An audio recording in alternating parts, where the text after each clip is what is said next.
Assalamualaikum warahmatullahi wabarakatuh. Ketemu lagi dengan saya si Halu. Hari ini si Halu lagi jalan-jalan lagi. Sekarang si Halu jalan-jalan masih di kota Bekasi, tepatnya di daerah Tambun. Kita lihat di belakang kita ini adalah gedung bersejarah lagi. Jadi si Halu sekarang lagi jalan-jalannya ke gedung-gedung bersejarah, ke tempat-tempat bersejarah, biar memberi wawasan sama kalian semua. Ya mudah-mudahan sih bermanfaat cerita-cerita si Halu ini ya. Ah, oke, kita kasih tahu dulu, ini sekarang si Halu lagi di Gedung Juang 45, Gedung Juang Tambun. Gedung Juang 45 di sini banyak sejarah, cuma sayangnya sekali lagi karena kondisi PPKM jadi museumnya ditutup, tidak diizinkan untuk masuk. Jadi mau nggak mau ya sudah sampai di sini, akhirnya ya kita ambil gambar dari luar aja. Ikutin terus cerita-ceritanya, gambar-gambarnya.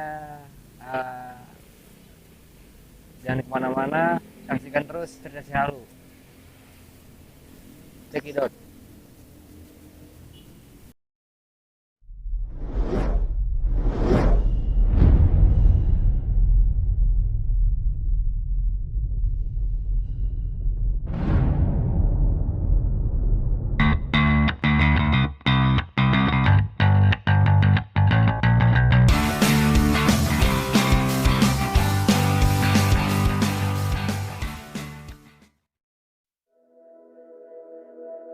Gedung Juang Tambun dibangun oleh seorang tuan tanah berkebangsaan China yang bernama Ho Chengqi pada tahun 1906. Pada tahun 1942, bangunan yang dikenal sebagai gedung tinggi ini disita dari tangan keluarga Hou oleh para pejuang kemerdekaan yang saat itu berpusat di Tambun. Gedung Juang ini berjarak hanya beberapa kilometer dari perbatasan keluar wilayah Batavia, yaitu wilayah Sasak Jarang yang kini menjadi perbatasan Kecamatan Bekasi Timur dengan Tambun Selatan. Gedung ini juga menjadi tempat perundingan pertukaran tawanan antara Belanda dengan para pejuang kemerdekaan Indonesia. Pada tahun 1943 tentara Jepang mengambil alih gedung ini dan dijadikannya sebagai salah satu pusat kekuatan dalam menjajah Indonesia. Pada tahun 1945 Jepang menarik pasukannya dari Indonesia karena serangan tentara sekutu yang menghancurkan Nagasaki dan Hiroshima. Di masa ini terjadi peristiwa besar yang dilakukan pejuang kemerdekaan.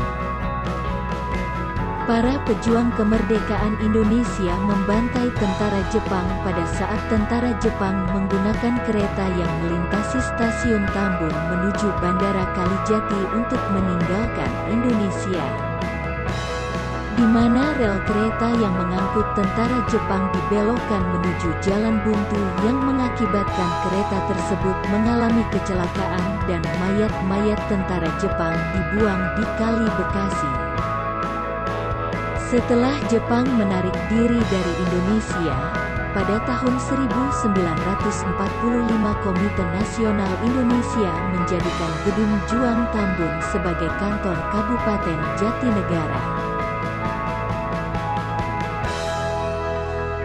Selain digunakan sebagai kantor kabupaten, gedung ini juga digunakan sebagai tempat pertahanan komando dalam mempertahankan kemerdekaan dari serangan pasukan sekutu.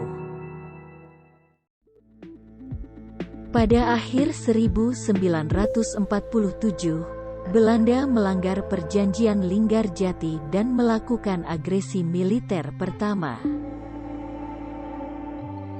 Gedung Juang Tambun pun kembali dikuasai oleh Belanda. Setelah melakukan serangan bertubi-tubi hingga tahun 1949. Namun pada tahun 1950, para pejuang kemerdekaan berhasil merebut dan menguasai kembali gedung ini dan menyatakan wilayah Tambun berhasil diamankan.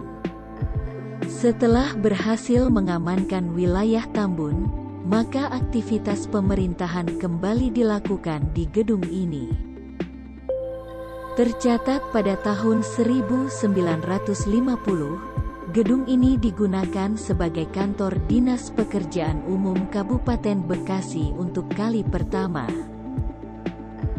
Pada tahun 1951 gedung ini digunakan oleh Tentara Nasional Indonesia Angkatan Darat Batalion Kian Santang. DPRD tingkat 1 Bekasi dan DPRD GR hingga tahun 1962.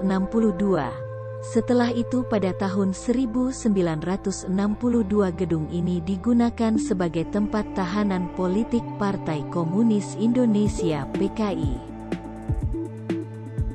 Pada tahun 1982, Bupati Bekasi yang juga seorang budayawan, Abdul Fattah yang menjabat pada tahun 1973 sampai 1983. Membentuk Akademi Pembangunan Desa APD di wilayah Tambun, dan menjadikan gedung ini sebagai kampusnya. Akademi Pembangunan Desa ini sekarang menjadi Universitas Islam 45, yang sudah mempunyai gedung sendiri di daerah saluran irigasi Kalimalang.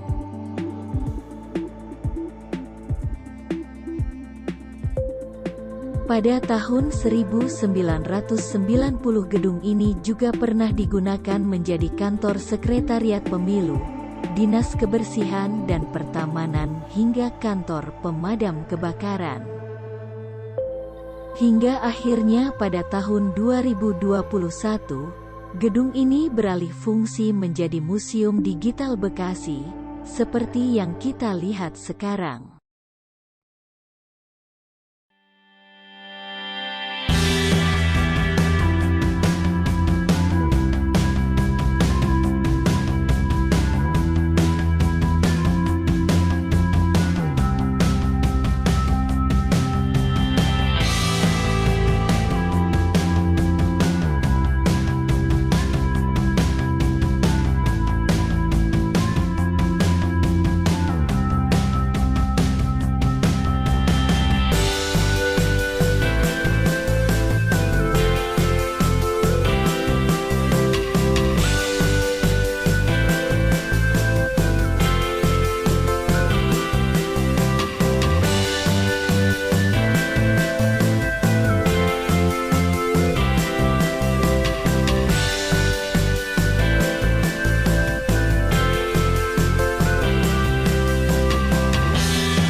Dari asli bukan? Ya. Iya. Ya. Bekasi Timur.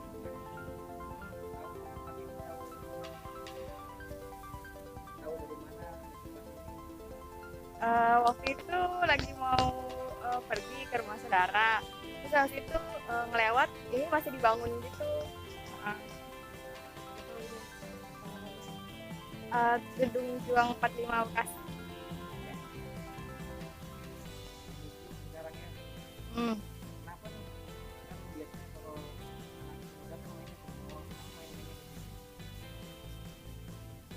penasaran aja sih. Penasaran. Karena baru Deket ngeliat gitu di juga. Bekasi juga. Kebetulan deket dari rumah kan.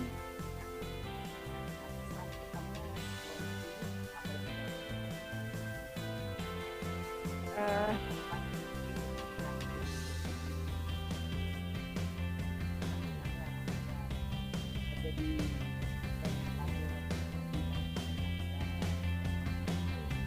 sebenarnya sih penasaran juga sih mau masuk, cuma ini masih PPKM kan, jadinya nggak bisa masuk. Ya udah sementara lihat-lihat dulu aja. Ya.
Nah ini tadi selalu udah muter-muter di sini, coba cari-cari informasi, tapi susah karena tempatnya dikunci, ditutup, jadi nggak bisa banyak dapat informasi yang banyak. Jadi mungkin ini aja dulu guys cerita dari Cihalu hari ini. Semoga apa yang disampaikan, apa yang diceritakan jadi manfaat untuk kita semua. Ingat, tidak kurang-kurang dan lagi. Cihalu cuma mau bilang untuk khususnya untuk generasi penerus bangsa. Inilah sejarah kita. Inilah budaya kita. Jangan pernah lupain sejarah, jangan pernah lupain budaya. Banggalah dengan sejarah dan budaya kita. Salam dari Cihalu untuk kita semua. Assalamualaikum warahmatullahi wabarakatuh. Guys, see you. Hai, nonton ya.